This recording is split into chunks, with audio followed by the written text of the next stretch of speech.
तर देवाला दिलंय, तो आता पाया पडतंय. मस्त आहे की रवणाच्या पाया पडतंय आणि नंतर मग बाकी सगळ्या देवाच्या पाया पडतंय, नंतर मग घरात जातलं आहे. अगरबत्ती आता घेऊन येलेलं आहे, त्याचा अगरबत्ती लावतोय.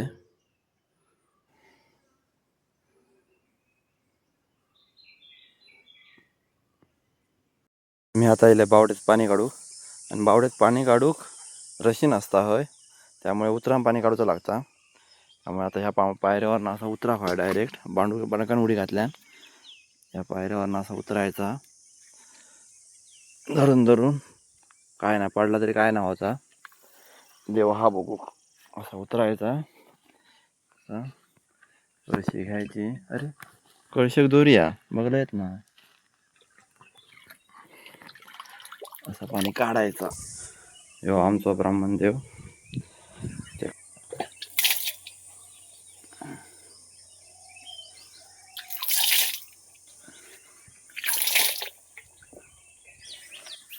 आपला गणपती हा, गणपती जरा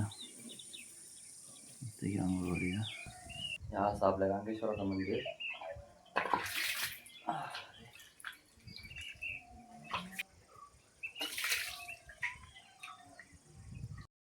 आहे सगळा पाणी साचान रावला, जे पहिले होल होते ते सगळे भूर आले. मग वाटलं कोण धुकच बघित नाही असं वाटतं. देऊळ पाणीच जायत नाही खाली, काय खाणं ते बघा, काय हालत केलं नाही. पाणी म्हटलं का त्या बोकातनं जाऊचा नाही, फडक्यानं फुसान काढण्याशिवाय पर्याय नाही. फडक्यानं फुसान काढू पाहिजे सगळा घाण ही.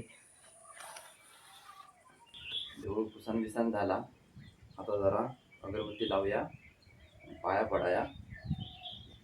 अगरबत्ती आणलंय मी घराकडनं येताना.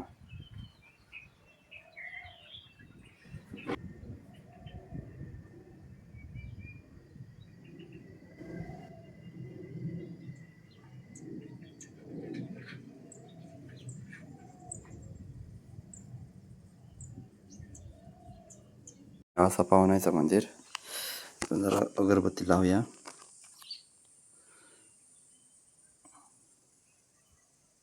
ब्राह्मण देव. मी आता येईल भराड्यात आता अगरबत्ती लावतोय.